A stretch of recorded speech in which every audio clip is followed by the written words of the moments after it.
The murder trial Massachusetts mother Lindsay Clancy, accused of killing her 3 children, has taken social media by storm. Her defense argues she was suffering from postpartum psychosis when she strangled her children in 2023 and was not criminally responsible because of that. So this week, her mental health providers have been taking the stand.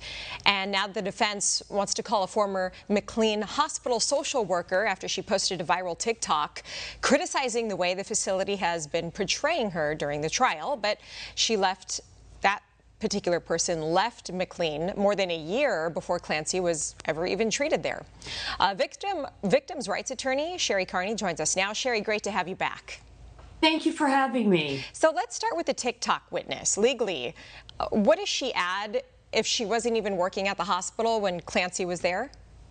What she adds is a mental health care disaster on trial, because basically she wasn't there when Lindsay was a patient or being treated there, and it's really a euphemism to say that Lindsay Clancy was treated.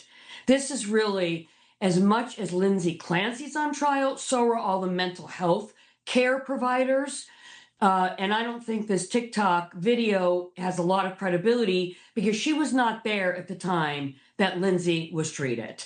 So she's taking personally, I think, a lot of the testimony. What I wanted to get to, though, Alicia, and again, thank you for having me, is that the prosecution's case is that although Lindsay Clancy had mental health issues, depression, postpartum depression, anxiety, sleep disorder, she wasn't psychotic. The reason they're making this point about not being psychotic is they're saying when she killed her 3 children, she had the intent to kill.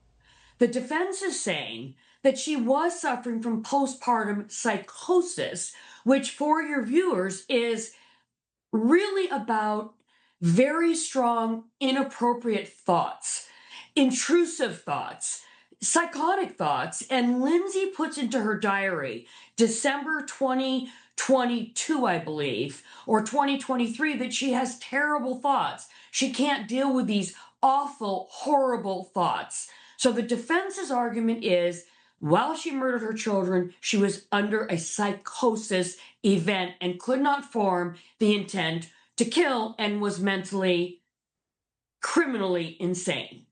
And so what the prosecution has done, and you can notice I almost made a mistake and said the defense, because so many of the witnesses for the prosecution, the mental health witnesses for the prosecution, really seem like they're testifying for the defense, because they're all talking about how mentally ill she was, how she had postpartum depression, she was on 13 drugs, and the thing that's very upsetting to me, there are 2 things. The first thing that's upsetting to me is these mental health professionals, everything from the psychiatrist to the physicians, care, to every nurse practitioner, to the pharmacies, the entire team let this young, struggling mother down.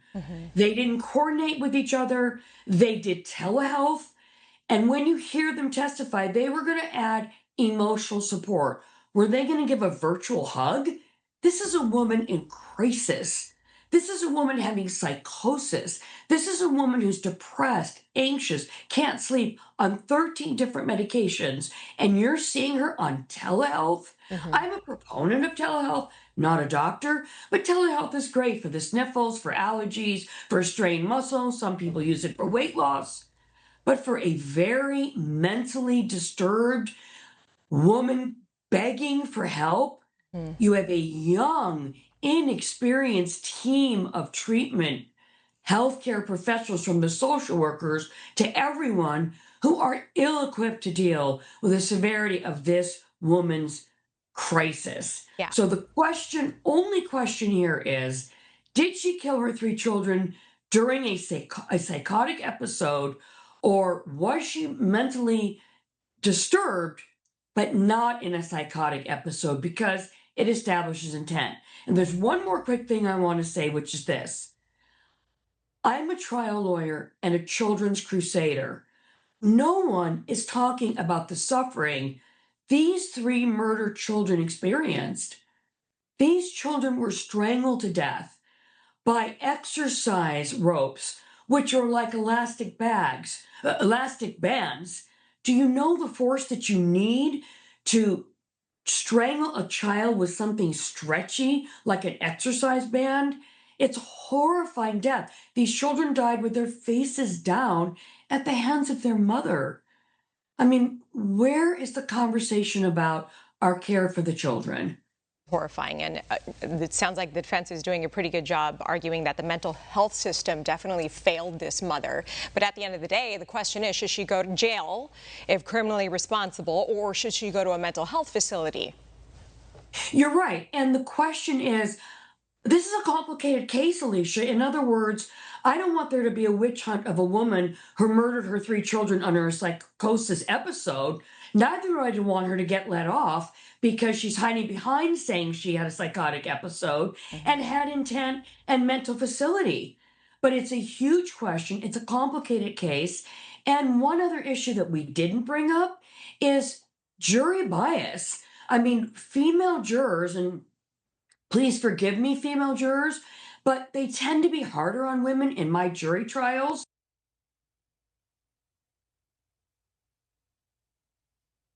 Or women victims than of male jurors.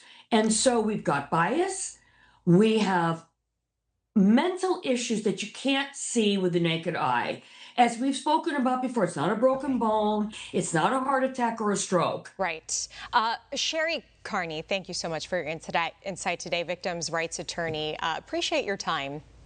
Thank you for having me, and I look forward to seeing